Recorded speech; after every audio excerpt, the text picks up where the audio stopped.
Assalomu alaykum hurmatli iste'molchilar. Biz bugun Marg'ilon shahrining markazida joylashgan Ansor majmuasida turibmiz. Yonimda Ahliddin aka, favqulodda vaziyatlar Farg'ona viloyat boshqarmasining matbuot kotibi. Bugun biz hamkorlikda mana shu majmuada to'plangan iste'molchilarning orasida ijtimoiy so'rovnoma o'tkazamiz. Shu bilan bir qatorda fuqarolarimizni xavfsizlik madaniyati bo'yicha favqulodda vaziyatlarga tayyorgarlik bilim ko'nikmasini ham so'rovdan o'tkazamiz. Siz so'rovnoma o'tkazyapsiz, bergan savollarimizga javob berasiz. Gaz hidi sezilganda birinchi navbatda nima qilish kerak deb o'ylaysiz? Aynalar ochib tashlash kerak. Havo shamollatish kerak. Gaz hidi bilinganda-chi, o'sha nima chiqib qiladi? MCS nimalari? Mening inspektorimning loyihasidan gaz xodimlariga murojaat qilamiz. Is gazi bilan tabiiy gaz farqini bilasizmi? Yo'q. Is gazi nima ekanligini bilasizmi? Zaharli gazda, hali hidi yo'q, nafasi yo'q. Hali odamga zaharli gaz.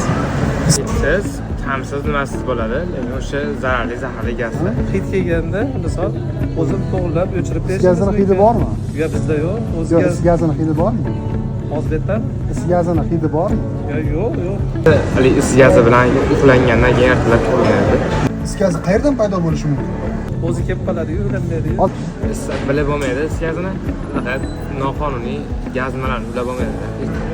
Gaz ochib qolib ketib qolsa, haligi gaz o'chib qolib, bunaqasi ketib qoladi. Oshxonalarga tushib ketadi. O'shancha. Favqulodda vaziyatlar yuzaga kelganda qaysi raqamga murojaat qilasiz? Nimasi bormi? Bunisini Mening inspektor ilovasi O'zi gaz chiqayotganini bildingiz, lekin tekshirib ko'rmoqchisiz. Nimada va qanday tekshirasiz? gaz o'chmasini turib o'chirdilar, lekin kerak ekan turbani. yo'q, tekshirib. Oldin bekitib, shamollatib kelgan. Siz binoni qaysi qavatda turibsiz? Birinchi qavatda turibmiz.